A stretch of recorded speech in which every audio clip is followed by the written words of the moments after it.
Welkom by Ekerk Lewendig, die podcast.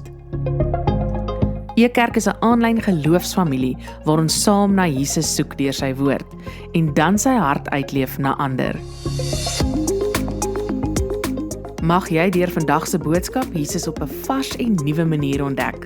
Geniet die boodskap. Dit is Goeie Vrydag, so staan hierdie dag bekend in die kerk. Maar dit is vir Jesus lydingsdag. Om Goeie Vrydag te hê, moet ons sy lyding verstaan. Kom ons bid saam. Here God, baie dankie dat ons op hierdie dag, hierdie spesiale dag in die kerkgeskiedenis, hierdie kruisigingsdag, by u kind, by ons Here Jesus se kruis mag stil staan. Bring ons vandag opnuut onder die besef van wat hierdie dag beteken. Ons bid dit in Jesus se naam. Amen. Ek wil graag vandag en ook Sondag, Opstanningssondag, by die Hebreërboek stil staan. Die Hebreërboek, myns insiens, is die boek wat van die heel diepste en die mees indringende maniere oor Jesus se kruisiging nadink. En ek wil vandag primêr stil staan by Hebreërs hoofstuk 2. Ek lees saam met jou vanaf vers 5 in Hebreërs 2. Daar is 'n nuwe wêreld op pad, waaroor ons nou eers met mekaar moet praat. God het nie aan die engele enige mag gegee om daaroor te heers nie. Iemand het iewers getuig en gesê, wat is die mens dat u aan hom dink, of sy nakomelinge dat u vir hulle omgee en sorg? Vir daardie kort tydjie dat mense hier op aarde is, het u hulle amper net so belangrik gemaak soos die engele. U het hulle soos koninklikes behandel. U het hulle gekroon met eer en heerlikheid. U het alles onder hulle voete geplaas om hieroor te heers. Toe u hulle aan die stuur geplaas het van alles, het u niks weggelaat waaroor hulle nie heerskappy voer nie. Terloops, hierdie is 'n aanhaling van die bekende Psalm 8 en ons weet hoe die psalmskrywer met hierdie psalm daar die woorde uitroep, wat is die mens dat u aan hom dink? Bedoelende, kyk net, u het die mens met eer en heerlikheid gekroon. Nou gaan die Hebreërskrywer aan. Ons sien egter nog nie dat alles aan die mens se gesag onderwerp is nie. Hoor jy? Hy sê, ons sien die mens met eer en heerlikheid, maar as jy rondom jou kyk, as jy in die regte wêreld kyk, dan sien jy chaos en stikkindheid en donkerte. Dan sien jy nie mense wat vol eer en heerlikheid is nie. Dis die dilemma waarmee die Hebreërskrywer worstel. En dis die vraag wat ons op hierdie Goeie Vrydag vir mekaar vra. Ons sien Jesus, maar ons sien Jesus aan die kruis. Hoor net, vers 9, Hebreërs 2. Maar ons sien wel vir Jesus. Is dit nie die mooiste woorde ooit nie? Hy sê, ons sien nog nie dat alles aan die mens onderwerp is nie, maar ons sien Jesus. En nou gee hy vir ons 2 kyke, reg deur sy aangrypende boek, op Jesus. En ons gaan vandag na die een kant kyk, en so die Here wil Sondag na die ander kant. Kom ons lees. Hy sê verder, maar ons sien Jesus. Hy het 'n kort tydjie minder belangrik geword as die engele. Dit was toe hy so swaar gely het, dat hy dood gegaan het. Daarom het God hom as koning gekroon, met eer en heerlikheid. Omdat God so genadig is, het Jesus die dood geproe in ons almal se plek. Die Nuwe Testament het 2 kyke op Jesus. Die eerste kyk is op sy aardse lewe en die tweede kyk veral op sy heerlike lewe nou, na sy opvaar na die hemel. En die Hebreërbrief wil vir ons albei kante vertel. Hy begin by Jesus. Hy sê, ons sien nou vir Jesus. En ons sien vir Jesus wat ly, wat vir 'n oomblik minder belangrik geword het as die engele. Onthou jy die aanhaling uit hierdie groot psalm? Hierdie psalm wat vir ons gesê het, kyk net, u die mens skaars minder as die engele gemaak. En nou kom die Hebreërbrief en sê, Jesus was op aarde ook minder as die engele. Hy het dit doelbewus gekies. Hebreërs 2 sê hy is van altyd af belangriker as die engele. Hebreërs 1 sê dit ook. Die engele buig voor hom. Die engele roep uit, hy is God. Jesus is nie maar net die hoofengel, die engel van die Here nie. Engele is skepsels van die Here, so vertel Hebreërs 1. Jesus is van altyd af God. Ons sal dit Sondag weer sien in Hebreërs 1 vers 1 en 2 en 3. Hy is die afdruk, die ewebeeld, die gelykenis van God, en tog word hy minder. Want die probleem is, ons sien nie dat die mense heerlikheid het nie, en ons sien nie dat Jesus dit het nie, maar Jesus het iets kom doen. En God het iets kom doen. Hoor net wat het God kom doen, vers 10 van Hebreërs 2. Vir God was dit presies die regte ding om te doen. Wat?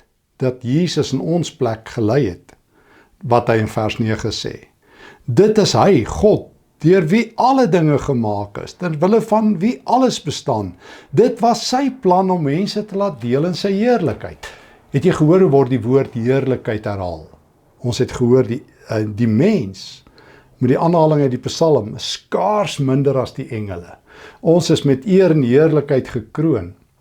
En dan kyk ons rondom ons en ons sien nie mense met eer en heerlikheid nie, maar ons sien vir Jesus. En ons hoor dit is God se plan om ons met heerlikheid te oorlaai. So waar wag daai heerlikheid? In Jesus. Maar wat moet Jesus doen? Hy moet sy heerlikheid weggee, opoffer, prys gee. En nou hoor ons wat is God se plan. En vriende, ons moet oor God se plan eens en vir altyd duidelikheid hê. Dit is 'n Babelse verwarring, soos ek altyd sê. Mense het chaos aangerig met God se plan. Mense dink aan God se wil en God se plan aan enigiets behalwe aan dit waaroor die Nuwe Testament dink.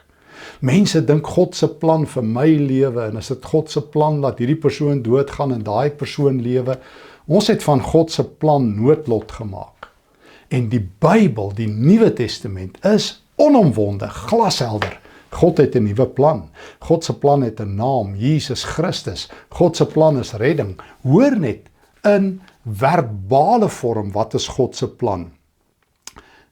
Hoor net weer, dit was sy plan om baie mense te laat deel in sy heerlikheid. Daarom, Hebreërs 2 vers 10, het hy vir Jesus, wat die pionier en padbouer is van almal se verlossing, perfek toegerus vir sy taak. God het dit gedoen deur hierdie pad van lyding wat Jesus moes loop. Goeie Vrydag is God se plan. Dis God se enigste plan. Dis God se reddingsplan. En sy plan, soos wat ons op Paas-Sondag gehoor het, of op Palmsondag gehoor het, verlede Sondag, is dat ons op Jesus se pad moet stap. Dis God se plan, punt. God het nie 'n ander plan nie. God se plan is dat sy kind, sy seun, volmaak moes word, mens moes word, in ons plek moes ly. Hy moes kom ly. God het Jesus kom toerus, perfek, vir hierdie taak. Sjoe, en nou gaan die Hebreërs skrywer na 'n plek toe waar die res van die Nuwe Testament baie min kere uitkom. Ek lees in Hebreërs 5, hoe God vir Jesus toegerus het. Ek hoor in Hebreërs 5 vers 7, terwyl Christus hier op aarde was, het hy aanhoudend gesmeek en gepleit by God, wat in staat is om hom te red van die dood. Christus het dit gedoen met harde uitroepe en met baie trane. God het na hom geluister, omdat hy dit met groot eerbied gedoen het. Selfs al is Jesus die seun, het hy geleer wat ware gehoorsaamheid is deur sy eie lyding. Op hierdie manier het hy volmaak geword. Hy het gewys dat hy eintyd gehoorsaam is aan sy roeping. Daarom het hy die bron van ewige verlossing geword vir almal wat aan hom gehoorsaam is. Jy moet mooi hoor wat die Hebreërs skrywer hier sê. Hy sê Jesus moes op aarde volmaaktheid kom aanleer. Nee, hy dink nie Jesus het sonde gehad nie. Hy sê verbatim in Hebreërs 4 vers 15, Jesus is sonder sonde, maar Jesus moes kom leer as 'n mens wat dit is om 'n verlosser te wees. Hy kon dit nie in die hemel wees nie. Die Eerste Testament, die Ou Testament het liderlik hier misluk. O, dit was wonderlik, die wet, die profete, die verbonde, maar dit het nie gewerk nie. Dit sal ons Sondag ook weer sien in Hebreërs 7. Dit het nie gewerk nie. Anderster sou Jesus nie nodig gewees het nie. Elke hoofpriester, elke priester wat geoffer het, was maar almal tydelike stikkende mense. Ons het 'n verlosser nodig wat eens en vir altyd betaal by die kruis, wat weet wat dit is om in jou en in my plek te staan, en Jesus moes dit kom leer. Hy moes in hierdie sin volmaak word. Ja, hy was sondeloos, maar die manier hoe hy dit moes doen, hy moes leer om lyding te dra. Hierdie wêreld is hard. Hierdie wêreld is nie regverdig nie. Kyk net rondom jou, hoe gaan dit in hierdie dae? Daar's oorlog soos wat ons dit nog net nooit gehad het in die afgelope jare nie. Dit hou net nie op nie. Die wêreld word donkerder en donkerder. Dit word soos 'n moeras van sonde. En in hierdie wêreld moes Jesus kom leer, moes hy volmaak kom word deur eindtyd, tree vir tree gehoorsaam te wees, deur nie te kies om toe hy aan die kruis gehang het, sy vyande met hemelse weerlig te vernietig nie, wat hy met die klap van 'n vinger kon doen, deur nie 'n hele legioen van hemelse engele op te kommandeer om hom te kom red nie, wat hy met 'n vingerklap kon doen, deur te buig en te voel en te ervaar die spot, die spoeg, die beledigings van hierdie Vrydag, deur te sien hoe die godsdienstiges hom beledig, deur te sien hoe die Romeine op hom spoeg en hom met sweepe slaan, deur te sien hoe hulle spykers deur sy hande kap, deur in Paulus se taal in 1 Korintiërs 1 vanaf vers 18 swak en weerloos aan die kruis staan, deur in die taal van 2 Korintiërs 13 in swakheid gekruisig te word. O, hy moes kies en kies en kies. En dit is God se plan. Daar's geen ander plan nie. Ons het nie 'n Messias wat met 'n vuurige swaard hierdie wêreld kom verower nie. Al het die kerk hom so voorgestel en al dink baie mense vandag aan so 'n Messias, die een wat vuur en swaal gooi, is dit Jesus wat kies om swak en broos te wees, om sy krag te onderwerp aan sy roeping. Dis God se plan. Maar dis Jesus se plan ook. So moenie dink soos wat sommige nie-gelowiges vandag graag sê, wat 'n wrede God dat hy kies om sy seun dood te maak. Nee, nee, nee. Hoor wat sê Hebreërs 2, terug na Hebreërs 2. Ek lees saam met jou vanaf vers 14. Al God se kinders is gewone mense. Hulle het gewone liggame van vleis en bloed. Daarom het Jesus ook 'n gewone mens geword, net soos hulle. Deur self dood te gaan, het Jesus die bose vernietig wat mag het oor die dood. Dit is die duiwel. Op hierdie manier het hy almal bevry, wat so slawe deur die duiwel gevange gehou is. Lewenslank was hulle bang vir die dood. Jesus is regtig nie bekommerd oor die engele nie. Hy is bekommerd oor almal wat deel is van Abraham se nageslag. Daarom het hy gekies om presies so sy aardse familie te wees in alle opsigte.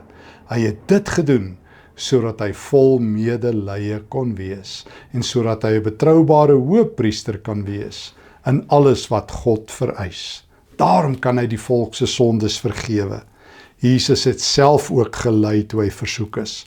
Daarom kan hy almal help wat nou versoek word. Jesus is nie bekommerd oor engele nie, hy is oor mense bekommerd. En al manier hoe hy iets aan sy eie bekommernis kon doen, is om soos 'n volledige mens te word. Hy het nie ons mensheid nageboots nie.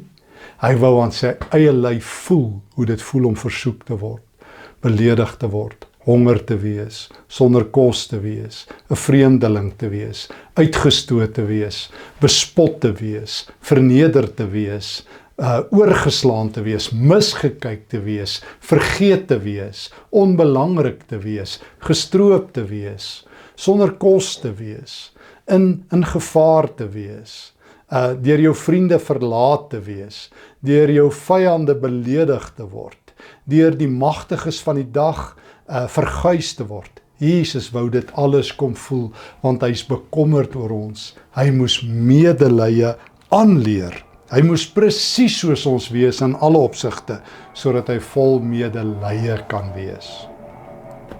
Daar is een ding in hierdie wêreld wat bitter skaars is, en dit is medelee.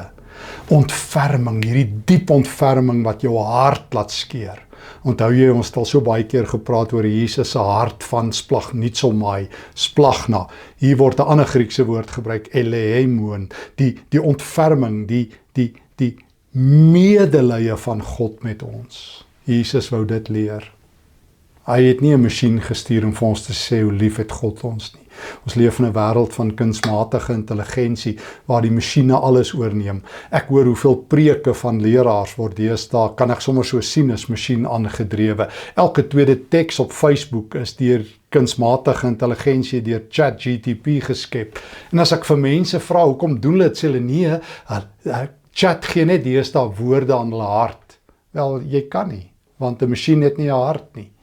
Jy kan 'n masjien gebruik, hoor my nie verkeerd nie, maar God het nie 'n masjien gestuur nie. Hy het nie kunsmatige intelligensie gestuur nie. Hy het nie nog 'n engel gestuur nie. Jesus het gekom. En daar's net een manier hoe Jesus ons kan voel. Hy moes 'n leeftyd hier deurbring. Kunsmatige intelligensie, ChatGPT maak alles blits vinnig en baie akkuraat.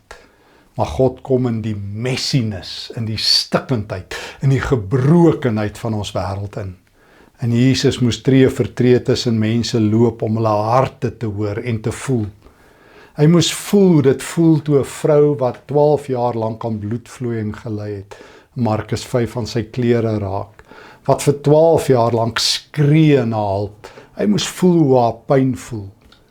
Hy moes die pyn voel ook in Markus 5 van ouers wie se 12-jarige dogtertjie dood is en hulle hartseer ken toe hy sy hande in die doderyk sit. Hy moes weet in Matteus 9 vers 36 hoe dit is vir die skare om so herderloos, hulpeloos rond te skarrel in die donker. Sy hart moes breek vir elke blinde wat nie kon sien nie, elke dowe wat nie kon hoor nie, elke hongerige wat honger gaan slaap het, elke verlorene wat nie self by God kan uitkom nie, elke arrogante wat op hulle eie bors slaan en sê, ek is tog reg, en elke gebrokene wat sê, o God, wees my genadig.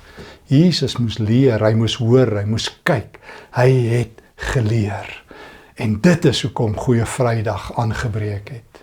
Natuurlik kon God net met 'n weerligstraal al die sondaars vernietig het. Natuurlik kon hy net gesê het, hier is afsluiting vir al julle sondes. Natuurlik kon hy 'n engel gestuur het met 'n boodskap, ek dink aan julle.